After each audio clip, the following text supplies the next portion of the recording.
Assalamualaikum warahmatullahi wabarakatuh. Perkenalkan, saya Rizal Kunazaro, dosen program studi biologi Fakultas Matematika dan Ilmu Pengetahuan Alam Universitas Negeri Jakarta. Pada kesempatan kali ini saya akan memaparkan pernyataan diri dosen dalam unjuk kerja Tridharma Perguruan Tinggi.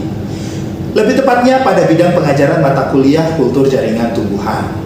Mata kuliah ini memiliki bobot 2 SKS, yang mana mata kuliah ini merupakan mata kuliah wajib bagi mahasiswa semester 6. Mahasiswa semester 6 ini akan diharapkan mampu memahami konsep dasar, struktur, dan perkembangan tanaman secara in vitro. Selanjutnya, mahasiswa juga diharapkan mampu menjelaskan konsep ilmu kultur jaringan secara komprehensif, teknis, dan aplikatif. Mahasiswa juga diharapkan mampu memahami bagaimana kontribusi dan problematika aplikasi kultur jaringan dalam bidang bioteknologi dan keberlanjutannya secara global. Oleh karenanya, perkuliahan ini akan dilaksanakan dengan metode ceramah dan diskusi kelompok. Sehingga diperlukan literasi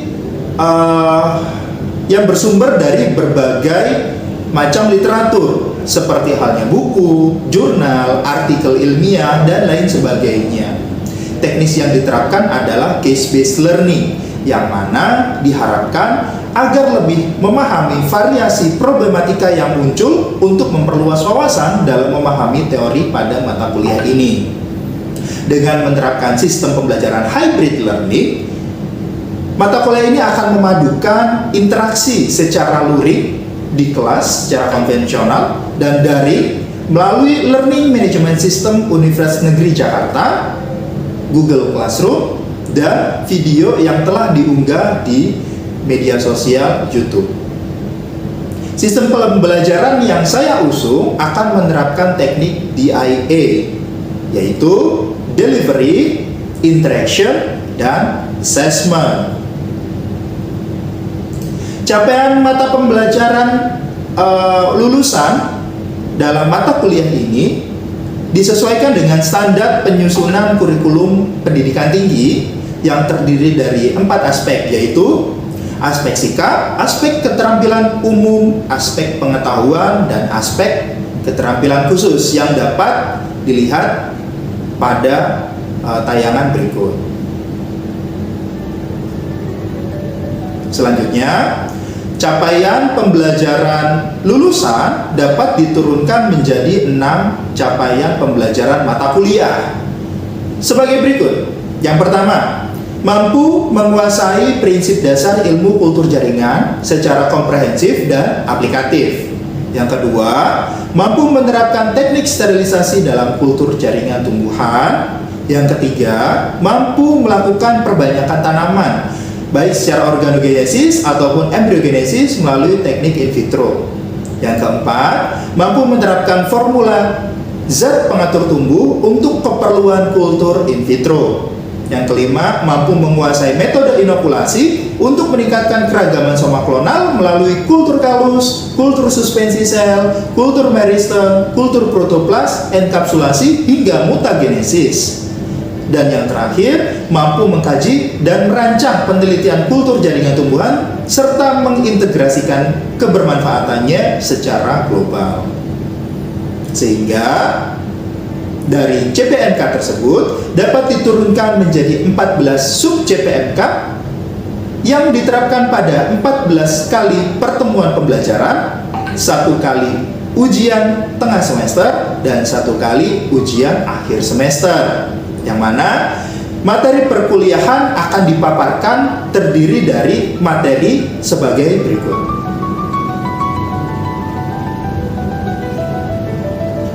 Berbagai literatur baik dari buku ataupun jurnal juga akan digunakan selama proses perkuliahan ini berlangsung. Di antaranya ada Plant Cell and Tissue Culture, a Tool in Biotechnology oleh Newman Kumar Imani tahun 2020. Lalu ada Plant Tissue Culture, an Introductory Text oleh Bocwani dan Tu tahun 2013. Ada juga Plant Tissue Culture 3rd Edition Techniques and Experiments oleh Smith Roberta tahun 2012 dan seterusnya.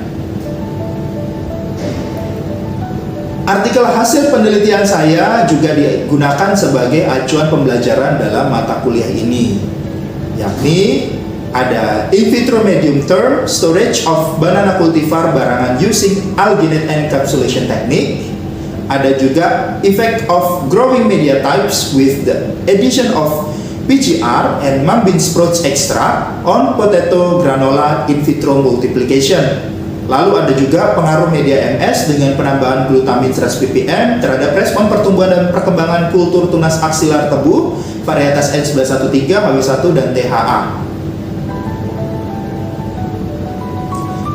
Untuk bobot penilaian dari mata kuliah ini terdiri dari tugas case-based learning yang mencakup kegiatan ulasan artikel, aktivitas diskusi hingga presentasi yang memiliki bobot 55%. Dan adapun ujian tengah semester dengan bobot 20% dan ujian akhir semester dengan bobot 25%. Standar kelulusan akan mengikuti dari standar lulusan yang telah ditetapkan oleh Universitas Negeri Jakarta, yakni sebagai berikut. Mahasiswa yang memiliki rentang nilai 56 hingga 100 atau nilai mutu A sampai C akan dinyatakan lulus dalam mata kuliah ini. Demikian rancangan pembelajaran mata kuliah kultur jaringan tumbuhan. Selanjutnya merupakan cuplikan kelas mata kuliah kultur jaringan tumbuhan dari saya. Selamat menyaksikan. Baik, assalamualaikum warahmatullahi wabarakatuh. Bagaimana kabarnya? Sehat semua? Sehat ya. Setelah liburan bagaimana? Fresh semua? Enggak. Ya, selamat datang. Kita akan belajar mengenai kultur jaringan tumbuhan, yang mana capaian pembelajaran pada materi ini kita akan belajar dengan sesama teori dasar mengenai kultur jaringan tumbuhan, dan kita harapannya bisa mengaplikasikan ilmu teknik kultur jaringan tumbuhan ini secara real ya, secara komprehensif. Baik, sebelum kita mulai, ada baiknya kita berdoa menurut agama dan kepercayaan masing-masing. Ya, berdoa dipersilakan.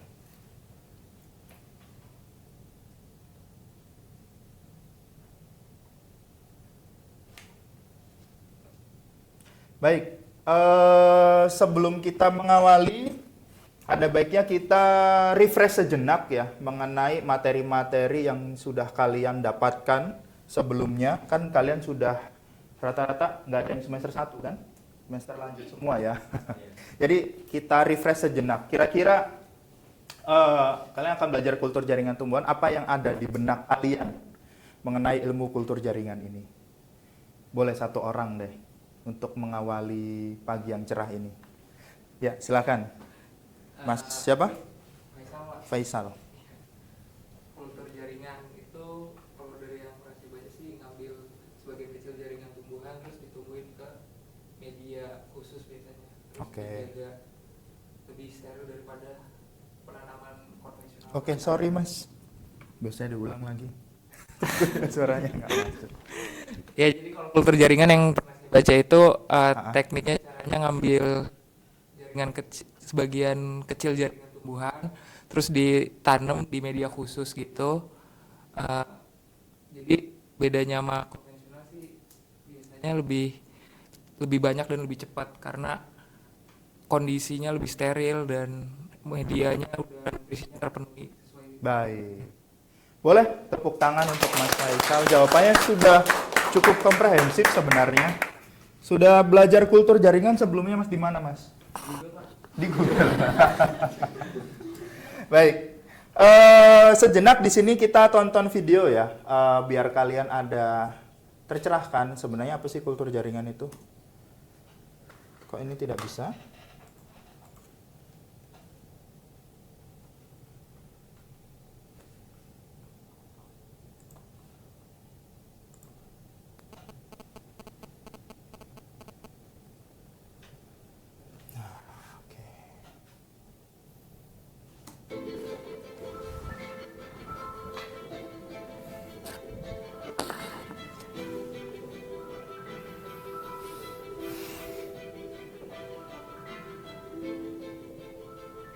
Perfect Plants is the only global commercial-scale producer of tissue culture for cannabis in the world.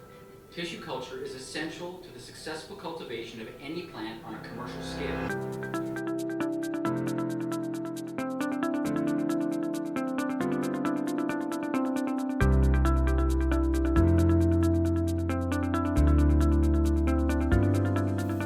Ini video saya cuplik dari Perfect Plant ya. Ya, kita masuk ke materi. Tadi kita sudah sekilas melihat bahwasanya di video itu ada beberapa tahapan yang bisa kita aplikasikan ya, serangkaian tahapan bahkan ya. Kita mulai dari pemilahan tanaman sampai tanamannya itu tumbuh membentuk individu yang baru, individu yang utuh. Nah, untuk mengawali itu semua kita hendaknya kenal bahwasanya kultur jaringan itu sejatinya apa sih. Jadi kita mengambil satu cuplikan bagian dari satu tumbuhan, ya, terus kita tumbuhkan bagian tersebut membentuk tumbuhan utuh yang baru. Prinsipnya seperti itu. Jadi bagian apa yang bisa diambil? Sebenarnya bagian apapun bisa diambil ya dari tumbuhan, terutama tumbuhan-tumbuhan tertentu yang memang memiliki karakteristik yang dia komposisi sel penyusun jaringannya itu memang benar-benar sel yang aktif, begitu. Kalau kita misalkan menggunakan bagian jaringan yang memang sudah mati, biasa katakanlah itu apa? Jaringan dasar ya, biasanya jaringan sklerenkim, jaringan bark, epidermis yang sudah mengayu, itu nggak bisa, karena memang komponen selnya sudah mati. Tapi kalau komponennya masih aktif, itu yang akan kita manfaatkan. Prinsipnya seperti itu. Nah, oke. Di sini menurut situs web resmi Kementerian Pertanian Republik Indonesia, kultur jaringan tumbuhan itu apa sih? Jadi satu teknik perbanyakan tanaman dengan cara mengisolasi bagian-bagian tertentu dari tanaman yang akan diperbanyak. Jadi kita ambil bagian tumbuhannya, misalkan daun atau batang atau tunas, pucuk, ya. Terus kita berencana untuk memperbanyak tanaman tersebut tanpa melewati fase generatif pada umumnya. Biasanya kalau kita memperbanyak tanaman pakai apa? Pakai biji kan? Ya, pakai biji. Bisa nggak pakai bunga terus ditanam gitu bunganya? Nggak bisa. Bisa nggak daun dicuil terus ditanam, dipupuk? Bisa nggak? Bisa. Kecuali beberapa tanaman yang memang memiliki karakteristik reproduktif vegetatif, kayak eceng gondok gitu kan? Ya daunnya bisa ya, karena memang reproduksinya dari situ gitu. Nah, kemudian ditanamkan pada media yang mengandung nutrisi lengkap. Nah, syarat untuk kita bisa menumbuhkan bagian tumbuhan tersebut harus memiliki nutrisi. Semua di alam tumbuhan kalau misalkan tumbuh dia harus punya nutrisi ya. Nutrisinya itu harus tercukupi, sama kayak manusia. Kita semua butuh nutrisi juga. Tumbuhan juga organisme hidup, otomatis dia butuh nutrisi. Itu yang harus kita berikan. Dan hormon. Hormon itu apa? Itu pemicu agar tumbuhan itu bisa tetap tumbuh, betul. Sama kayak di manusia juga ada hormon ya.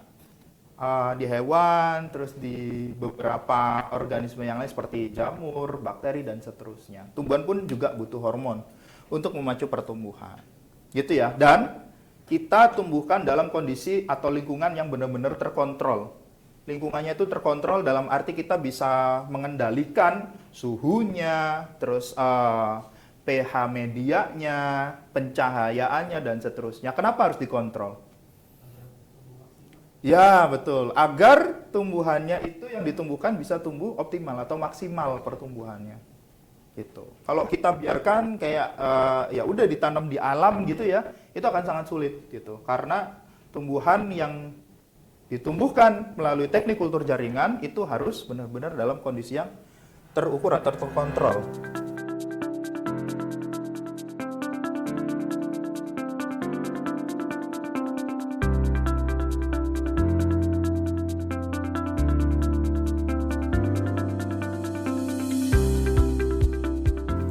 Begitu kira-kira. Nah, ada pertanyaan nggak? Silakan, kita masuk ke sesi tanya jawab sebelum kita masuk ke sesi berikutnya.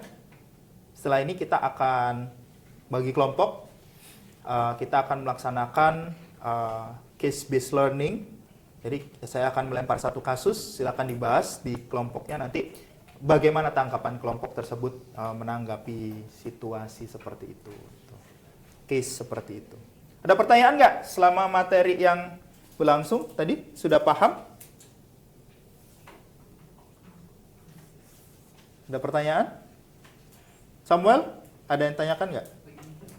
Lagi mikir. Kira-kira posisikan kalian sebagai apa itu namanya?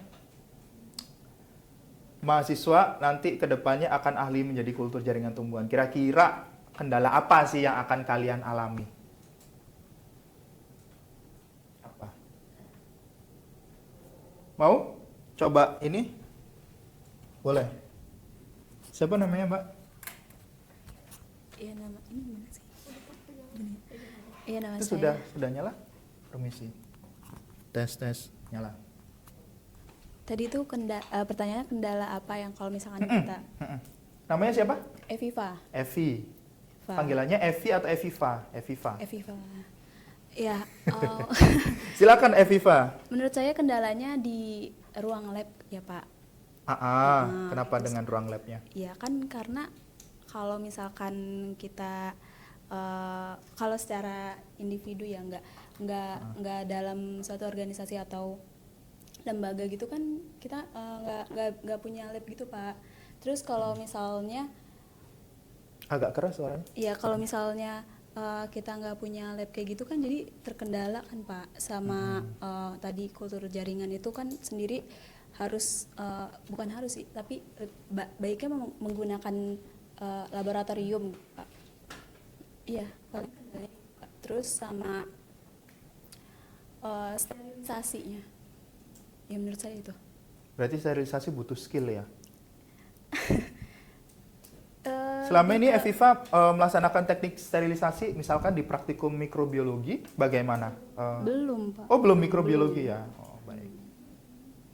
Berarti apa itu namanya? Teknik itu yang diperlukan untuk kita tingkatkan ya. Iya. Sehingga harapannya nanti tanaman itu ketika explantnya ditanam itu tidak gampang kontam gitu ya. Baik, terima kasih Eviva.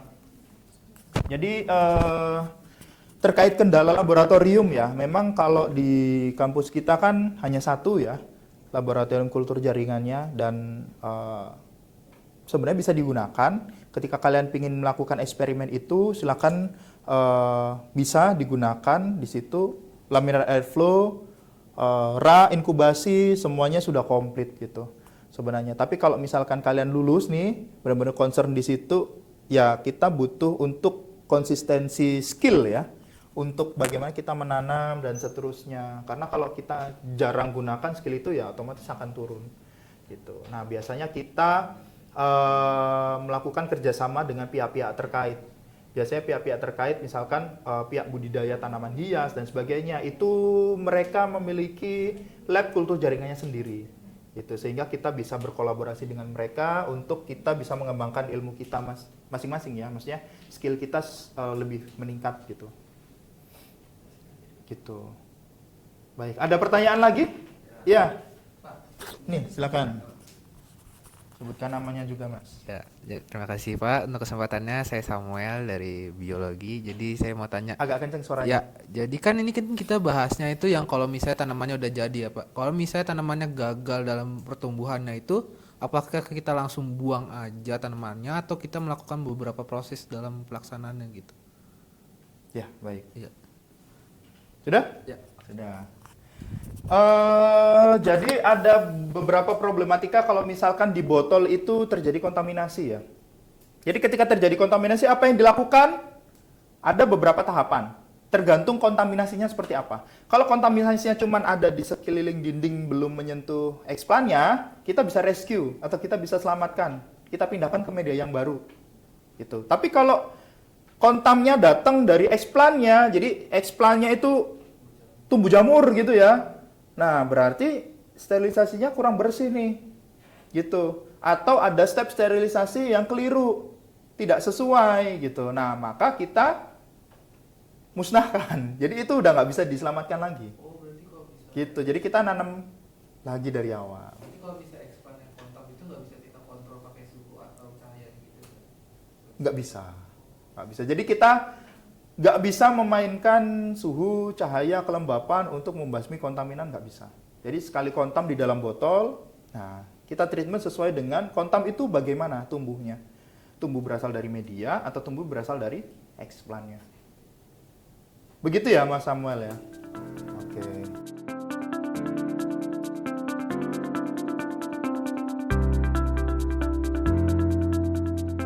Baik.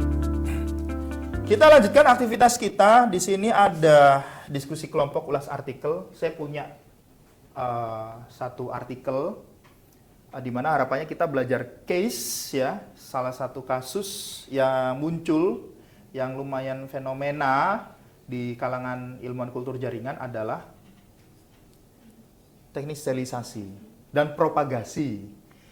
Kenapa sterilisasi ini menjadi lumayan fenomenal gitu ya? Ini saya cuplik efficient in vitro sterilization dari Minggu dari jurnal Plants ya. Jadi di sini itu menghadirkan beberapa bahan sterilan yang memang dia itu berdampak ke lingkungan, limbahnya. Sterilan yang digunakan di sini adalah HGCl, apa itu? Merkuri. Tahu nggak kalau merkuri itu adalah logam berat? Kalau ke lingkungan mencemari. Nah, beliau di sini eksperimen sterilisasinya pakai merkuri dan bahan sterilan yang lain, gitu. Nah, sekarang tugas kalian, sini saya sudah ada yang versi cetak. Silakan bisa diskusikan per tim ya. Plus ini nanti ada topik propagasi juga, pengaruh hormon yang digunakan dan pengaruh media. Di sini ada pengaruh auksin terhadap pertumbuhan akar, pengaruh stukinin terhadap pertumbuhan tunas dan pengaruh media yang digunakan. Di sini ada MS. Terus tadi kan sudah ada ya komposisi MS komplit. Nah, bagaimana jika nutrisinya diseparuhkan? Jadi nggak sesuai dengan media yang tadi tertera. Jadi semuanya separuh. Nah, apakah tumbuhnya tetap optimal atau bagaimana? Atau tumbuhnya jadi separuh juga? Nah, silakan dikaji. Saya beri waktu begini aja. Ini ada berapa? 20 kan ya? Berarti satu tim dibagi 4, berapa total? 5, betul. Ini satu kelompok, satu baris. Gini aja. Ini satu baris, satu baris. Gitu ya? Oke. Silakan.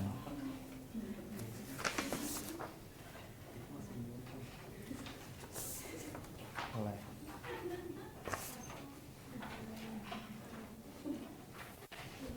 Langsung fokus ke data saja ya. Akan bisa didiskusikan.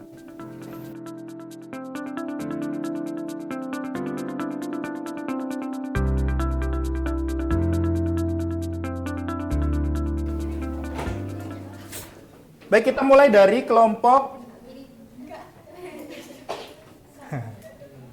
kelompok 1 ya. Siapa? Safira, silakan. Didekatkan. Baju kita sama.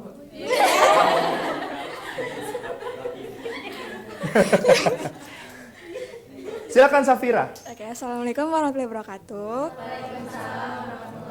Agak maju ke depan. Nah, Oke, saya Safira, perwakilan dari kelompok 1. Oke, berdasarkan hasil diskusi kelompok 1 Topiknya terkait topiknya itu adalah pengaruh 0,1% merkuri terhadap perbedaan waktu perendaman pada tahap sterilisasi explant.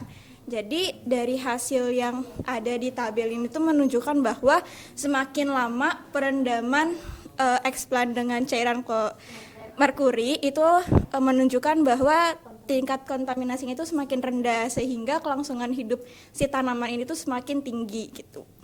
Karena di sini hasilnya uji cobanya itu ada 5 menit, 8 menit, 10, 12, dan 15. Nah, di 15 menit ini tingkat kontaminasi dari si explant itu rendah gitu.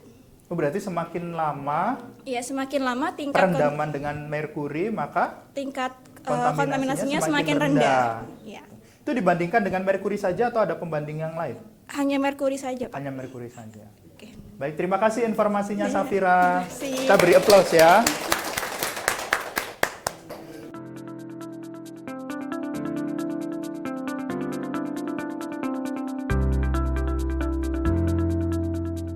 Jadi dari kita tadi melakukan pembahasan, ternyata baik hormon ataupun nutrisi ataupun zat sterilan itu memiliki kadarnya masing-masing ya.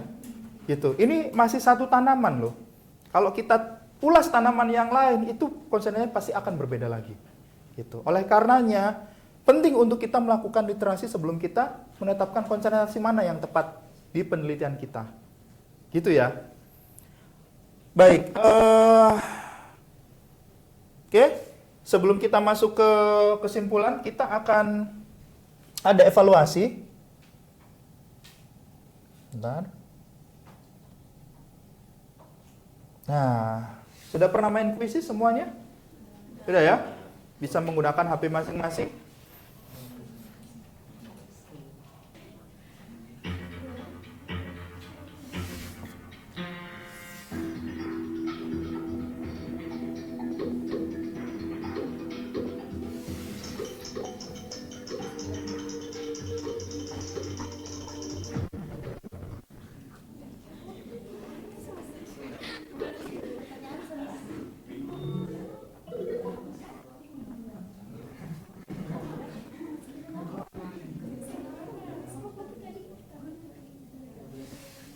Ada yang salah ya? Oh benar semua. Oh benar semua. Luar biasa. Oh belum jawab. Belum jawab 0 otomatis tuh skornya. Kita lanjut.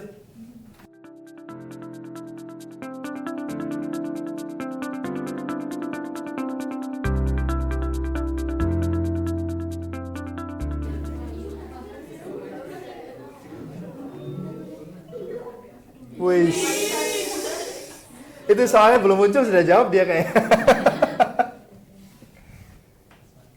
Soal terakhir. Ilmuwan yang berhasil menemukan media standar.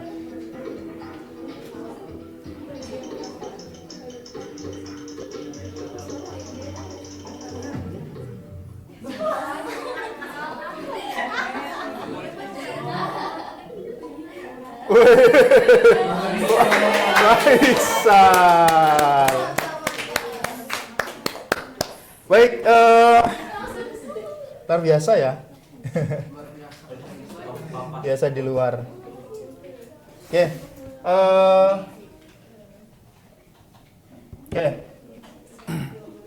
sebelum kita akhiri, ada pertanyaan? Ilmunya sudah berhasil diserap semuanya. Jadi kalau saya dapat menyimpulkan, kalau kita belajar teknik kultur jaringan ini, bagaimana kita bisa mengondisikan bagian potongan tubuh tumbuhan yang tadi disebut explant gitu ya, itu kita bisa tanam di kondisi yang terkontrol. Ya, tentunya kondisi terkontrol tersebut harus steril, medianya disesuaikan, nutrisinya, hormon-hormon yang ditambahkan juga disesuaikan gitu ya, biar optimal. Jadi tujuannya memang kita ingin menciptakan bibit atau satu tanaman memproduksi banyak tanaman dalam waktu yang singkat gitu ya, harapannya ke sana. Gitu. Sudah cukup? Ya. Baik, kalau begitu kita tutup, kita akhiri untuk materi pertama dari saya. Terima kasih semuanya, kalau ada apa-apa silakan, saya free untuk berdiskusi ya. Saya akhiri. Saya Rizal Kunazaro pamit. Saya tutup. Assalamualaikum warahmatullahi wabarakatuh. Demikian video pernyataan diri dosen dalam unjuk kerja Tridharma Perguruan Tinggi, khususnya di bidang pembelajaran mata kuliah kultur jaringan tumbuhan yang dapat saya sampaikan. Semoga bermanfaat. Saya akhiri. Wassalamualaikum warahmatullahi wabarakatuh.